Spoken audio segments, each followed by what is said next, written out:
Okay, he's streaming on the YouTube now. I hope you are all doing well. Nice to see many faces after almost 1 month, after an incredible yajna in South Africa.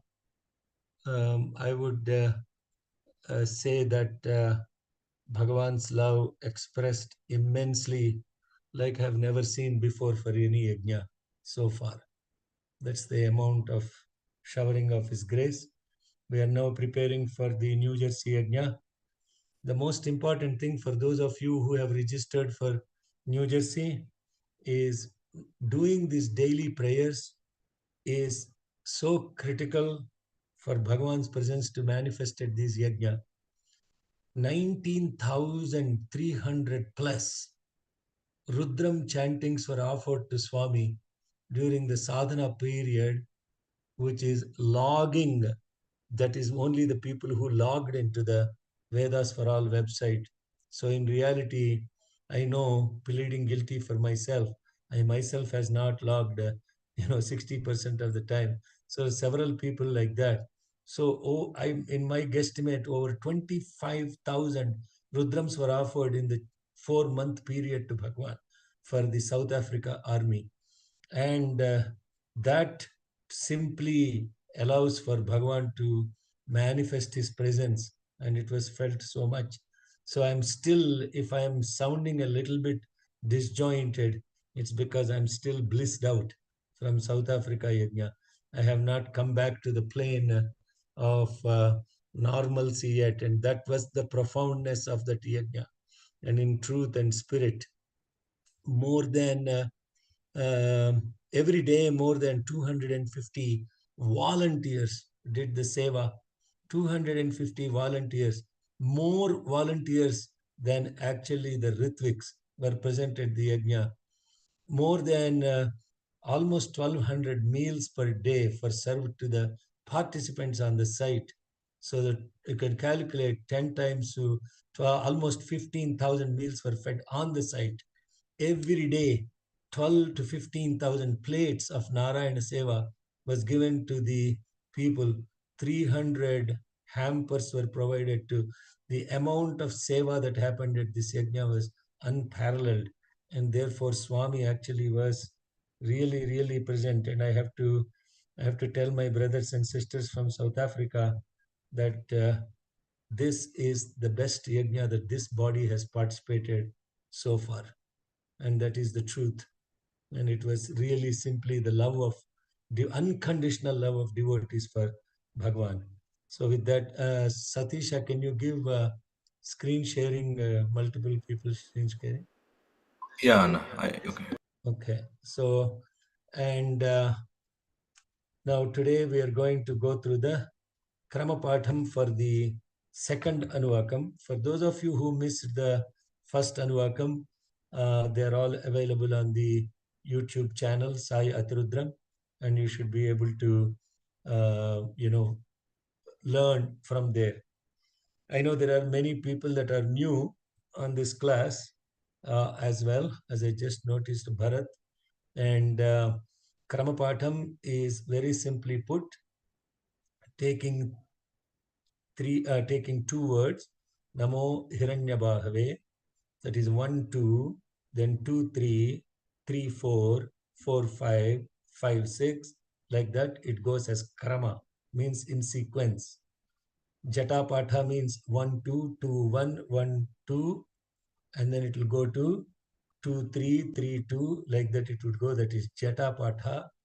And Ghanapatha is 1, 2, 3, 3, 2, 1, 1, 2, 3. 1, 2, 2, 1, 1, 2, 3, 3, 2, 1, 1, 2, 3. That is a Ghanapatha. So today we are starting the Kramapatha for the second Anuvakam. For all of you to be able to learn the Kramapatham, you should first learn with proper pronunciations and the swara of our regular chant, which is called Samhita Patham. That is the original text in the Samhita. Then why do we do this Kramapatham? As you begin to understand each word, you will connect not only to the word, but also sometimes even how those words are split. If there are multiple words, like Hiranyabahave, Hiranyabahave has two words in it, Hiranya Bahave. So when such compounded words come, the student will be able to learn what are the two words within each of those. That is the technicality associated with Kramapatha. Now I'll request um, Sri Vidya to put on scale F ma, and then we will start the Kramapatha.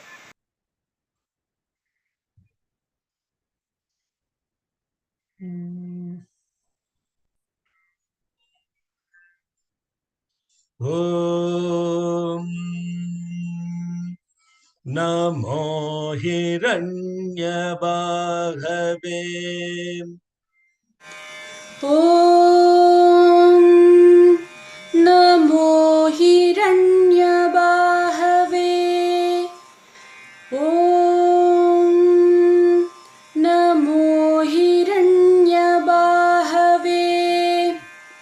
Hiranyabhave Senanye. हिरण्यबाहवे सेनान्ये हिरण्यबाहवे सेनान्ये Hiranyabhava iti Hiranya Bahave. हिरण्यबाहव इति हिरण्यबाहवे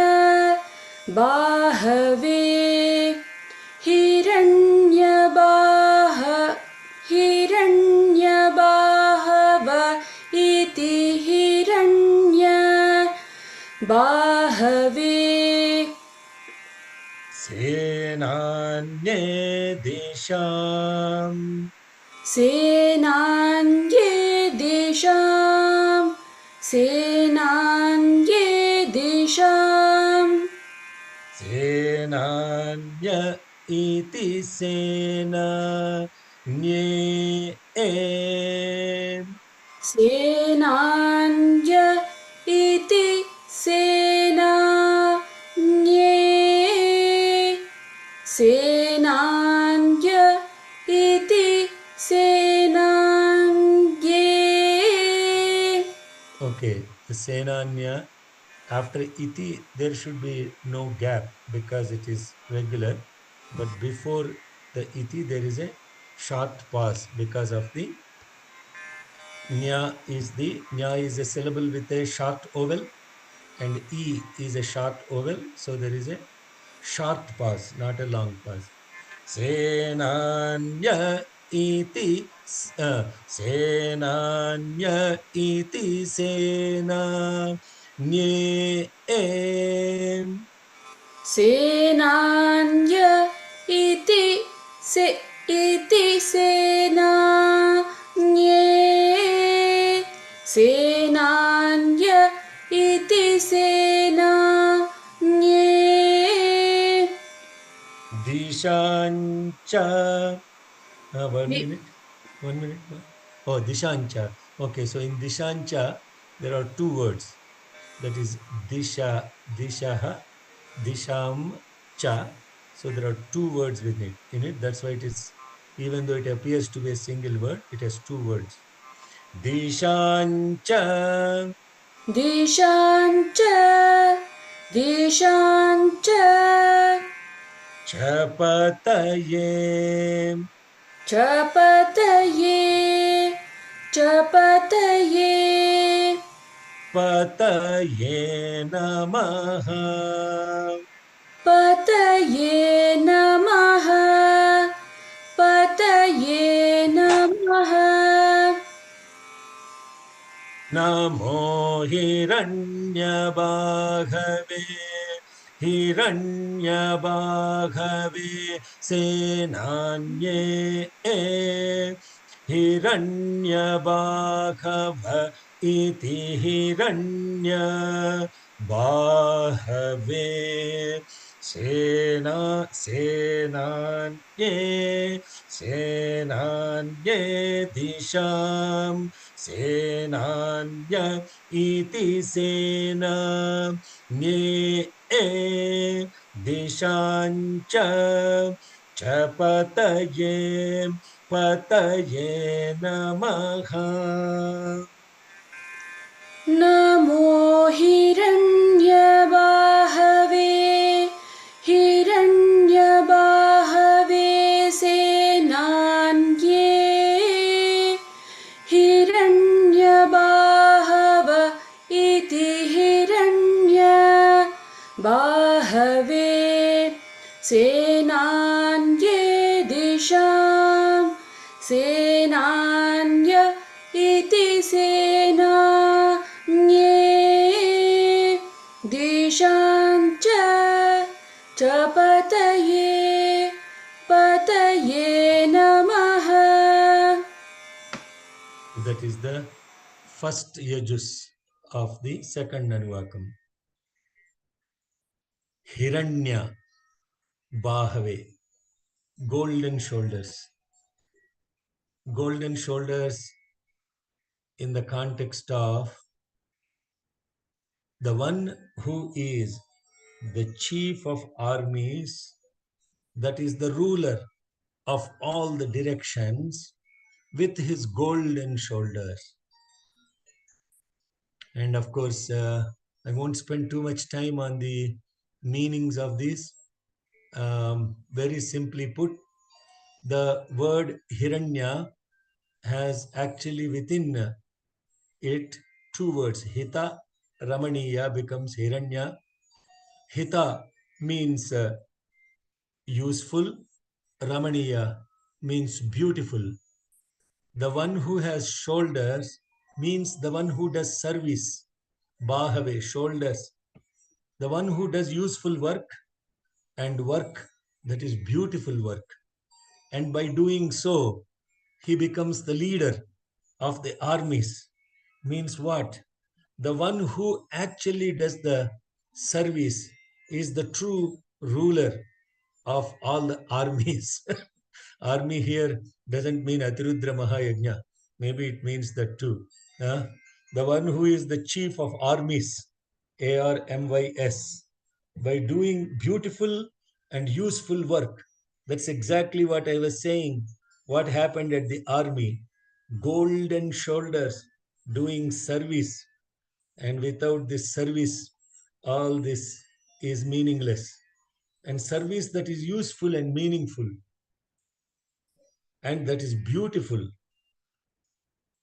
And by doing such work, he becomes Dishanchapataye Namaha, the ruler of all the directions. That means that through service, you expand your consciousness. Through service that is so useful and so beautiful, you become manifest as expansion through service. That is one aspect about this. But there is also, as I was mentioning, each of these 8 rooks in the second Anuvaka represents one life force or omnipresence associated with the Ashtamurtis, or the 8 different aspects of omnipresence.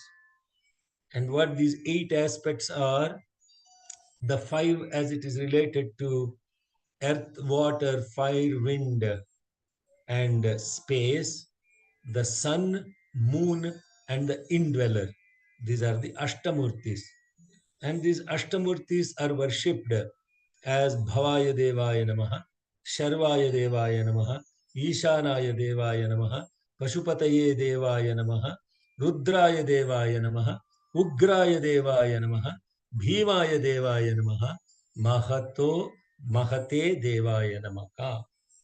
So in the context of this beautiful omnipresence of the Master, the first one in this mantra is invoked is Bhima. Bhima means the one who is pervading in the space. Dishanchapataye namaha. Disha means space, and therefore the connectivity of this Yajus is to Bhimaya Devaya Namaha. Then the next one is Namaha Vrukshebhyaha Harikeshebhyaha Pashunam Pataye Namaha. Vrukshebhyaha Harikeshebhyaha.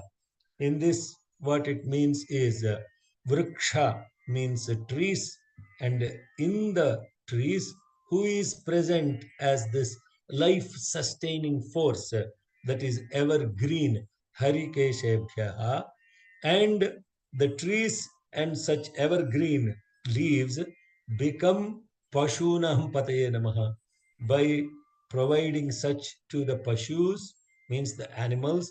He becomes the master of all the Pashus. Now, this is okay. I have to refrain myself because if I start going into the deeper spiritual aspects, I may lose most of you. So let's now chant this, learn this Yajus. So, Ataye Namaha. Okay, I omitted the Namo Namaha. Huh? Namo Namaha. Okay, I will chant the whole thing and then we'll go to the second Yajus.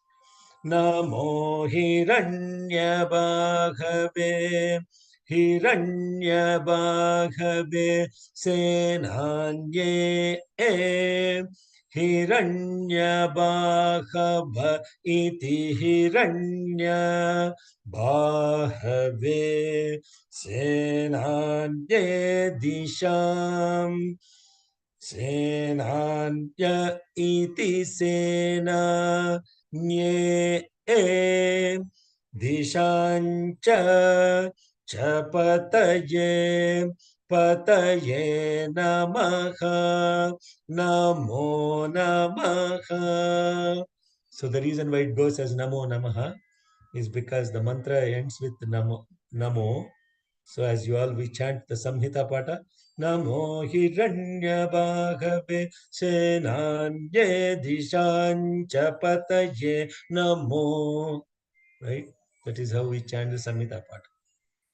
But here, continuation, it is all one sentence. It's not broken into the edges when we do the Patha. Therefore, the Namo Namaha gets strung with the next mantra. Namo Namaha. Namo Namaha. Namo Namaha. Namo Vrukshebhyaha. Namo Vrukshebhyaha. Namo Vrukshebhyaha. Vrukshebhyo Harikeshebhyaha. Vrukshebhyo Harikeshebhyaha. Vrukshebhyo Harikeshebhyaha.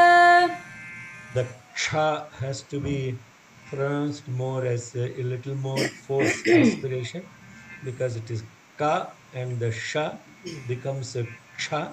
So when you say Vrukshebhyo Harikeshebhyaha. Vrukshebhyo Harikeshebhyaha. Vrukshebhyo Harikeshebhyaha. Harikeshebhyah Pashunam. Harikeshebhyah Pashunam. Harikeshebhyah Pashunam. Harikeshebhyah iti Hari Keshebhyah. Harikeshebhyah iti Hari Keshebhyah. Harikeshebhyah iti Hari Keshebhyah. Pashunam Pataye. Pashunam Pataye. Pashunam Pataye. Okay. Sairama Chandrasekhara. That Yes, sir. that that M you have after Pashuna Yeah. should be should that M Oh, sorry. should be a M without a dot on it. It is not a bindu M. It is a because mpa, right? So when Oh, we okay. are doing syllable, so yeah, Harikeshebhyah Pashunam, that M, Yeah, understood. Anna. and actually Pashunam Pataye, that M should be an italicized M, blue color, because it's an Anuswara. And most of the people, when they chant the Samhita Patha, they make a mistake in breaking before the Pataye. You should not break because it is Anuswara. Like, for example, Vrikshebhyo Harikeshebhyah Pashunam. Pashun. They say Pashunam Pataye Namo. Not like that. Pashunam Pataye should be one word. It should be chanted as one time. Not Pashunam Pataye. That's incorrect way of chanting. You have to listen to the learning modules and refresh. So that Pashunam Pataye, the M should be a italicized M. Yes, there also. Yes. हरिकेशेभ्य इति हरि केशेभ्यः हरिकेशेभ्य इति हरिकेशेभ्यः हरिकेशेभ्य इति हरिकेशेभ्यः Hari, no, because you're giving two matras there. Hari is a short vowel.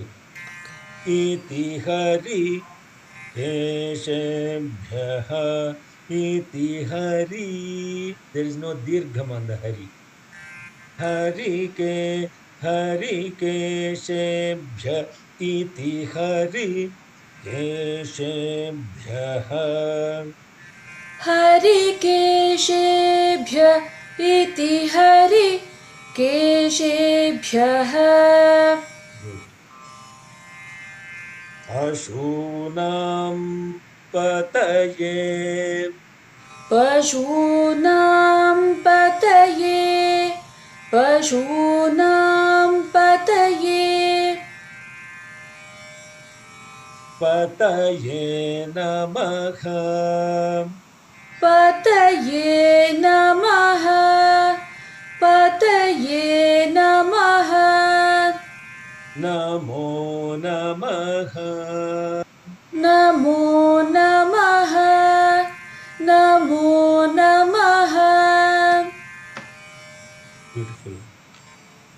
So most of you who are joining this Kramapatha without going through the learning modules of Anuswara, Visarga, all the pronunciation, perfection in producing the sound, you should all listen to those learning modules. And then please, it's important because I can't keep on repeating what are the rules associated with or the guidelines associated with the chanting, because we all have to remember that these mantras are not words, they are vibrations.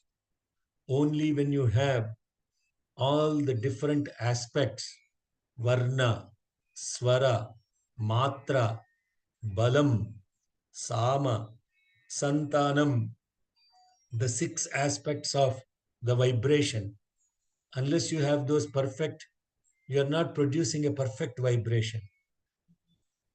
And so therefore important to pay attention to all those things. So what is this vrikshebhyaha harikeshebhyaha? Vriksha literally means tree.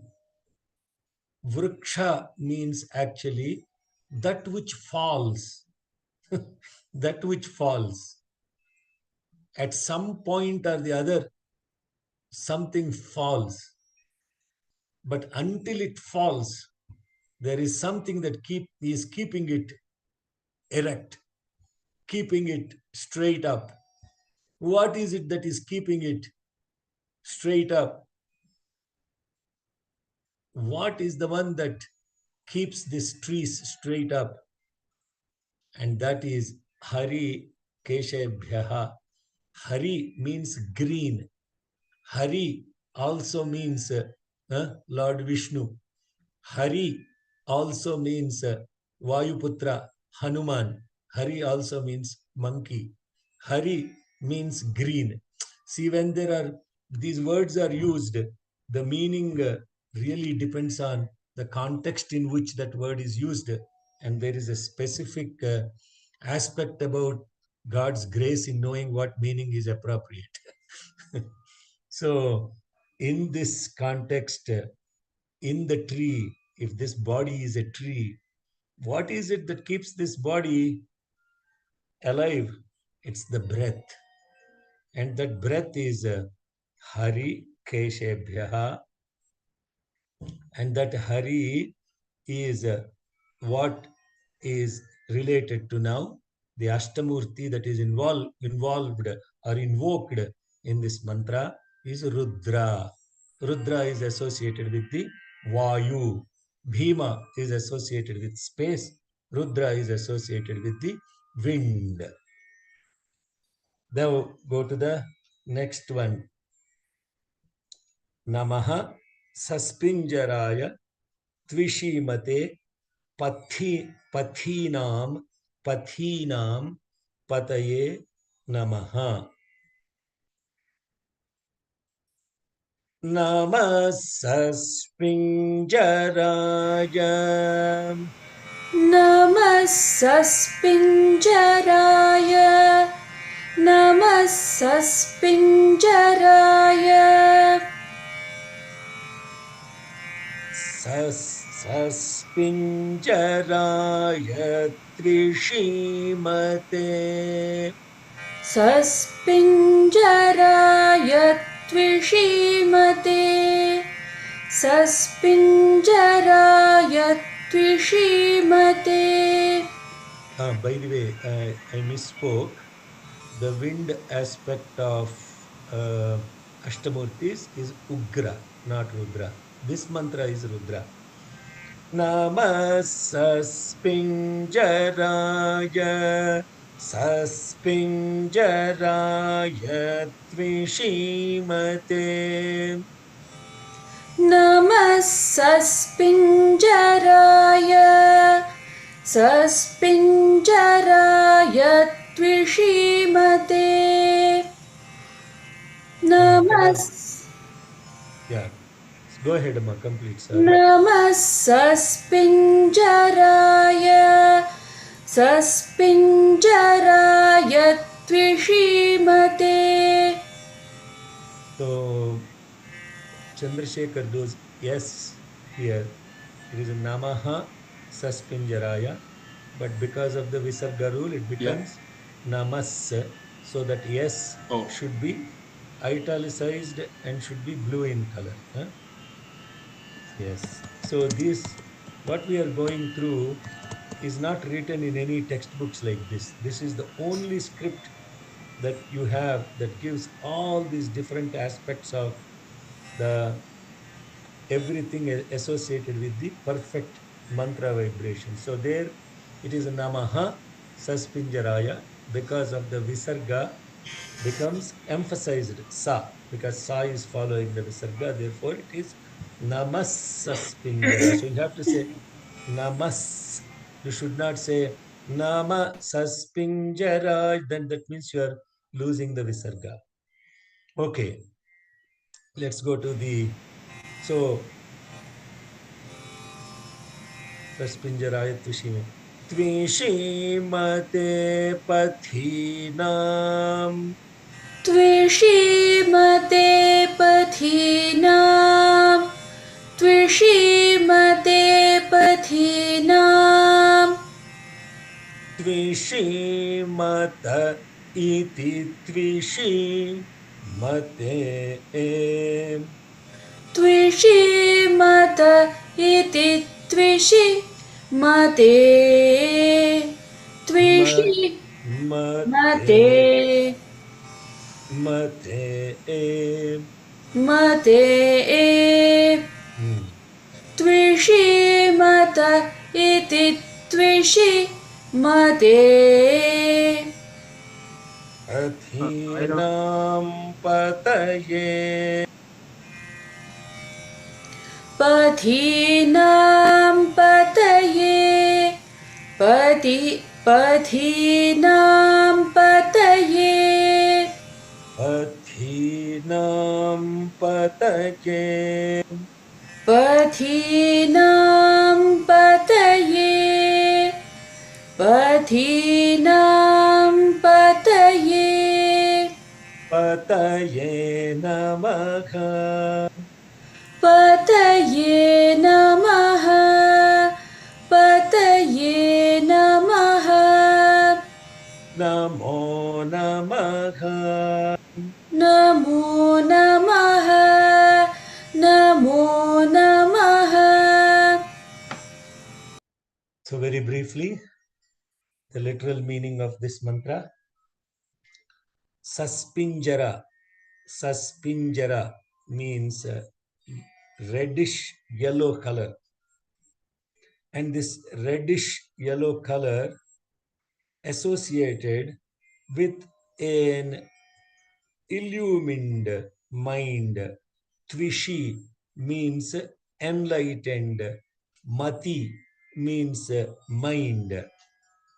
That which is salutations to the one who is reddish yellow, that bestows a lustrous mind, illumined mind, and that illumined mind takes this path, the spiritual path, an illumined spiritual path, the Lord of the illumined spiritual paths. Salutations to him.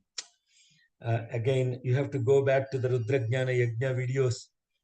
We have spent enormous amount of time dwelling into what all this means, not just literally, but also practically in our own spiritual journeys. So, very simply put, every illumined mind takes a different spiritual path. Every mind has its own path. Bhagavan says, Mati, Mata. Mati, Mata. Mata means religion. Mati means mind. There are as many religions as there are so many minds. Every person with an illumined mind has established a spiritual path. That's Christianity, that is Islam, that is Judaism. Each of those were established by an illumined mind. And Zarathustra's illumined mind gave Zoroastrianism. The illumined mind of Moses gave Judaism, as Jesus in Christianity, as in Muhammad, and so on and so forth. And therefore, this illumination comes, illumination associated with fire. Fire is illumination, and therefore in this mantra, we have invoked the Ashtamurti associated with fire. And the Ashtamurti associated with fire is Rudra. So we have covered 3 Ashtamurtis so far: Bhima, Ugra, Rudra. Let's go to the next one. Namo Babhrushaya. NaMo बभ्रुषाय NaMo बभ्रुषाय Babhrushaya Vivyadhine. बभ्रुषाय विव्याधिने बभ्रुषाय विव्याधिने Vivyadhine Nana. विव्याधिनिन्नानां विव्याधिनिन्नानाम्. Very good. Good chanting, man. Because there you see there is an avagraha there, apostrophe. When there is an apostrophe, that means there is a underlying a associated with it. But we won't say the a, but the a has to be heard but not pronounced. That's why she chanted very beautifully. So how it happens, you can notice Vivyadhine, that ne is dirgham. And then when you take the swaritam on the, somebody else speaking now? What is happening? The reservation fee, does that basically, if I'm like, Can you please mute someone who is speaking? Thank you. So here, Vivyadhine nanam. Vivyadhininanam Vivyadhininanam Vivyadhina iti vivyadhine. Vivyadhina iti Vivyadhine Vivyadhina iti Vivyadhine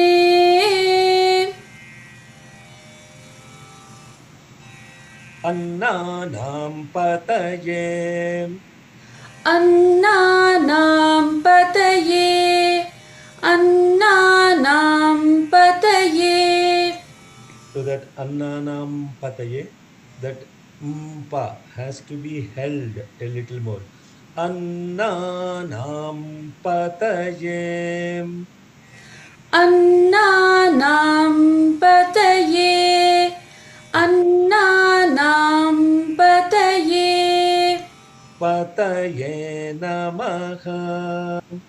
Pataye namaha Pataye namaha Namo namaha. Namo namaha Namo namaha Babhrushaya. Salutations to now this. Babhrushaya means the one who is riding on a reddish bull, and by the one who also, the one who is sitting on a reddish bull, and the one who is eliminator.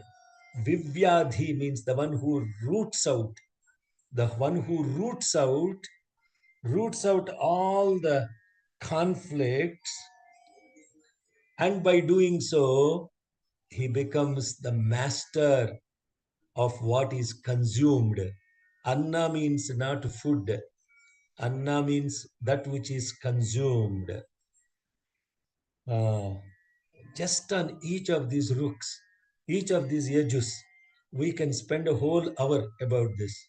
I'm just giving you a nutshell so that you can yourself now contemplate on it and go back, ruminate on all of this. What does it mean that the one who is sitting on the reddish bull? The bull, I mean, the context of mythologically, this is Bhagavan Shiva who is sitting on the Vrishabha, that is the reddish bull. And this, the one who sits on the reddish bull, but also the eliminator, uprooter of all the conflicts, Vivyadhine, uprooter of all the conflicts. And by uprooting those conflicts, he makes sure that everything that is consumed is pure. You understand what this means? Are you connecting to the dots? What is this bull he's sitting on? He is the bull that he is sitting on is dharma. And what does dharma do? Dharma, when you follow the dharma creates, uproots all the conflicts. Conflicts associated with what? Conflicts associated with what you are seeing, what you are hearing, what you are feeling, what you are speaking, what you're breathing and what you're living. All life's conflicts are removed, uprooted by dharma. And so we invoke this master who is the master of the dharmas. And dharma is to be lived. Anna is produced, what is consumed is produced from the earth. Therefore, this mantra invokes the earthly aspect of the life force called Bhavaya Namaha. Bhavaya Namaha. You're all awake, no? I'm not the only speaking to myself and Sri Vidya chanting here. So when you have questions, we'll take a few questions after the class for those who are intrigued or interested by all this. And of course, there is no force about that. You can leave the class at 8:30 if you have other things to attend to. So now this is the Babhrushaya Vivyadhine Annanam Pataye Namaha.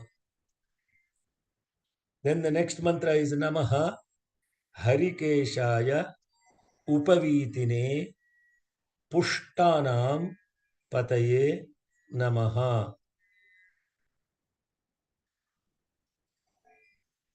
Namo Harikeshaya Namo Harikeshaya. Namo Harikeshaya. Harikeshayopavitine Harikeshayopavitine. Harikeshayopavitine. Harikeshayeti Hari Keshaya Harikeshayeti Harikeshaya. Harikeshayeti Harikeshaya. Upavitine Pushtana Upavitine Pushtanam. Upavitine Pushtanam. Upavitina Ityupavitine Upavitina Ityupavitine. Upavitina Ityupavitine. Pushtanam Pataye Pushtanam Pataye. Pushtanam Pataye. Pataye Namaha Pataye Namaha. Pataye Namaha. Namo Namaha Namo Namaha. Namo Namaha. Here you see now Hari Kesha means dark hair. Kesha means hair, dark hair. Salutations to this one who is youthful with dark hair and wearing this sacred thread, Upavita. Vita means that which is worn. Upa means very closely, and the one that is worn all the time very closely is the Upavita. And the one who is the master of Pushti, nourishment. And this is the literal meaning of this mantra. Here we are invoking Pushti as in nutrition, Bhavaya Devaya. Now this is a Sharvaya Devaya Namaha. Sharva, which is associated with the earth element. The previous one, Bhava, is associated with the water element, and here it is Pushti, is the earth element. Now, the next one is Namaha Bhavasya Hetihi Jagatam Pataye Namaha. Namo Bhavasya Hetyai Jagatam Pataye Namaha. Namo Bhavasya. Namo Bhavasya.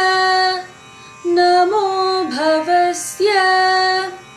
Bhavasya Hetyai.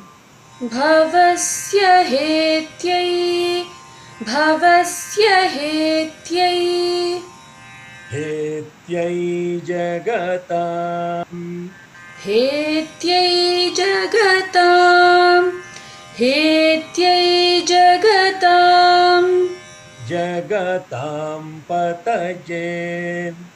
Jagatam Pataye. Jagatam Pataye. Pataye Namaha. Pataye Namaha. Pataye Namaha. Namo Namaha. Namo Namaha. Namo Namaha.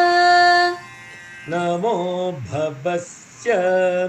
Bhavasya Hetyai. Hetyai Jagatam. Jagatam Pataye.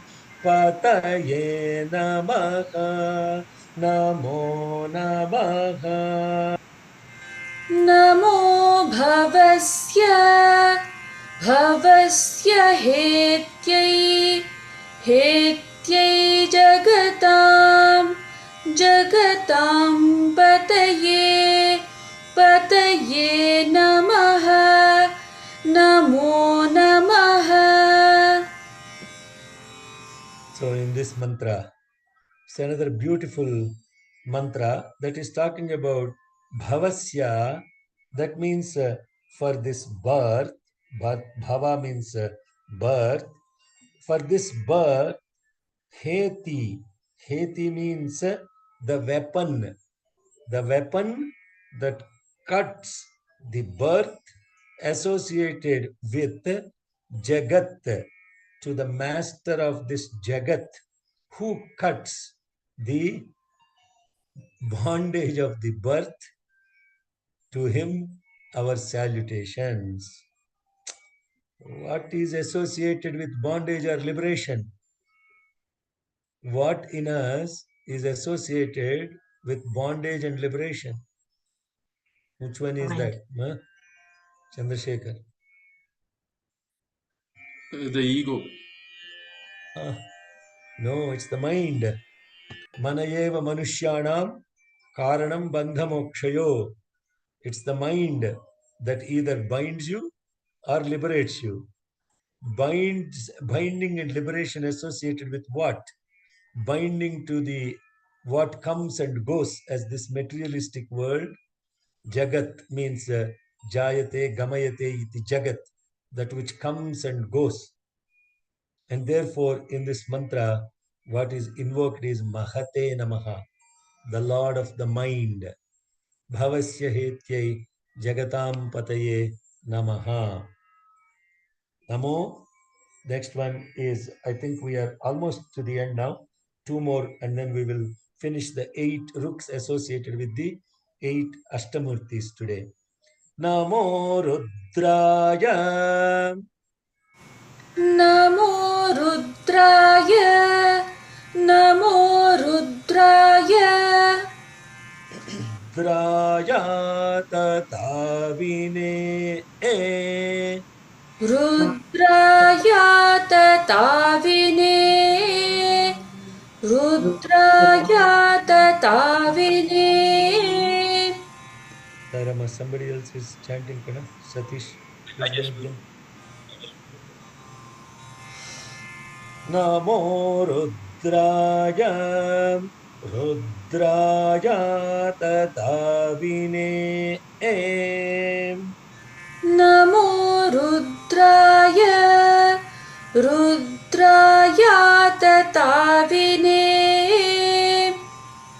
आतताविने क्षेत्राणाम् आतताविने क्षेत्राणाम् आतताविने क्षेत्राणाम् आतताविन इत्या तताविने आतताविन इत्या तताविने आतताविन इत्या तताविने क्षेत्राणां पतये क्षेत्राणां पतये क्षेत्राणां पतये पतये नमः पतये नमः पतये नमः नमो नमः नमो नमः नमो नमः Salutations to this Rudra, the one with a stretched bow. Atatavina. Atatavina means the one who is carrying a stretched bow, and with that stretched bow, he is protecting this kshetra. Kshetra means the place. The one who is protecting, the ruler and the Rudra that is protecting with his outstretched bow, and the ruler of all the fields. Salutations to that Lord of all the fields. So in this context, who God is basically the Rudra, the source here is the one who is protecting the indweller, who is protecting all the beings, all the times, and that is called Pashupati. Pashupataye Namaha. So now I've covered 7 of them. 7 very beautiful. I'll conclude in a second once we go through the next mantra. Namasutaya. नमः सूताय नमः सूताय Sutaya Hantyaya. सूताय हन्त्याय सूताय हन्त्याय Ahantyaya Vananam. अहन्त्याय वनानाम् अहन्त्याय वनानाम् Vananam Pataye. वनानां पतये वनानां पतये Pataye Namaha. पतये नमः पतये नमः Namo Namaha. नमो नमः नमो नमः The meaning of this mantra implies Suta means the charioteer. The charioteer, and the one is who is Ahantya means invincible, invincible, invictus. The charioteer who is invictus, and the one who is the Lord of all the forests, salutation to him. Who is the one who is the Lord of forests is Bhagavan Surya, and he is the invincible one. He is invictus. He is the one who is going on the chariot. And therefore, here, this Yajus invokes Ishana, who is the Lord of the intellect. Now, this Namo Namaha, you are saying Ubhaya Namaskara. Namo Hiranyabhagave Senanye Dishancha Pataje Namo. See, Namaha, like that it is going.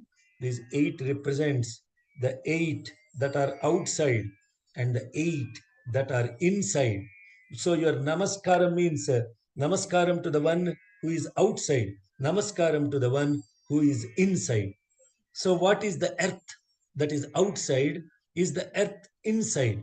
What is the earth outside that is inside? Inside you, the body, the bones, the cartilage, the nerves, the skin, the hair, all these, the earth element. So, namaskaram to that earth outside, to this earth inside. The fluids in the body, as it relates to your blood and your urine, the fluids in the body is the water inside and the water that is outside. The fire that is outside is the fire inside, as the hunger, the thirst, all those things. That's why you say this guy has fire in the belly. Okay. Vaishvanara, the one who has fire in the belly. So the referring to that is therefore the fire inside, the fire outside. What is the wind inside, the wind outside? The wind inside is your life breath that is going. So now if you look at earth is a Sharva, water is Bhava, then there is the fire that is Rudra, then there is the wind that is Ugra, the space that is um, the very first one, the space Bhima. that is Bhima. what? Bhima. Bhima. Bhima. Yes, Bhima is the space. Now 3 more left. Mahat, Ishana, Pashupati. Mahat is the mind. Ishana, intellect, is the sun. Pashupati, the indweller, is the experiencer of all these things. So in this 8 yajus of the second Anuvaka, we have connected to the omnipresence of the Lord as it related to the life forces that are all pervading. Where is God? God is these 8 Ashtamurtis. Bhurambham Syanala Anilo. There is a much shlokam in Dakshinamurti. This Ashtamurtis is the essence of the universal life forces that is inside and outside, and we salute to them. And then tomorrow we will look at the rest of the rooks associated with the 9, 10, 11, 12, 13. So that's 5 rooks will be there. There are total 11, 12, 13. There are total 13 yajus in this Anuvakam. We completed 8. We have 5 more to go tomorrow, and we will conclude tomorrow the second Anuvakam of the Kramapath. Okay. Yadaksharapada Bhrashtam. Let's have Sri Vijaya chant Yadaksharapada Bhrashtam. ॐ यदक्षरपदभ्रष्टं मात्राहीनं तु यद्भवेत् तत्सर्वं क्षम्यतां देव नारायण नमोऽस्तु ते विसर्गबिन्दुमात्राणि पदपादाक्षराणि च न्यूनानि चातिरिक्तानि क्षमस्व साईश्वर अन्यथा शरणं न अपराधसहस्राणि क्रियन्ते हर्निशं मया दासोऽयमिति मां मत्वा क्षमस्व साईश्वर अन्यथा शरणं नास्ति त्वमेव शरणं मम तस्मात् कारुण्यभावेन रक्ष रक्ष साईश्वर हरिः ॐ तत्सत् श्री साईश्वरार्पणमस्तु स्वस्तिः प्रजाभ्यः परिपालयन्ताम् न्याय्येन मार्गेण महीं महीषाः गोब्राह्मणेभ्यः शुभमस्तु नित्यं समस्तलोकाः सुखिनो भवन्तु समस्तलोकाः सुखिनो भवन्तु समस्तलोकाः सुखिनो भवन्तु ॐ शान्ति शान्ति शान्तिः Om Sri Sai Ram. Are there any questions, Sai Rama? Satisha on the chat? No questions, Anna. Okay. I see some chat posted. Are there any questions? Comments? The seventh Rik is associated with the god Pashupati. And what is that? The sixth one is associated with the mind. And the eighth one is associated with the intellect. Seventh one is associated with which one? What is it? Pashupati, indweller. Okay. Indweller. Like, is it like anything like mind, intellect, or anything like that? The Indweller, seventh one? Indweller means the one who is experiencing everything. Okay, got it. Huh? Yeah, got There it. is somebody who is experiencing, no? Yeah. And that is, you can call it Pashupati. Mhm. Okay, thank Okay. you. Any other questions? Any other questions? Okay, very good. If there are no questions, have a wonderful rest of the Saturday, and we'll see you all tomorrow. Jai Sai Ram. Jai Bolo Bhagwan Sri Satya Sai Baba Ji ki.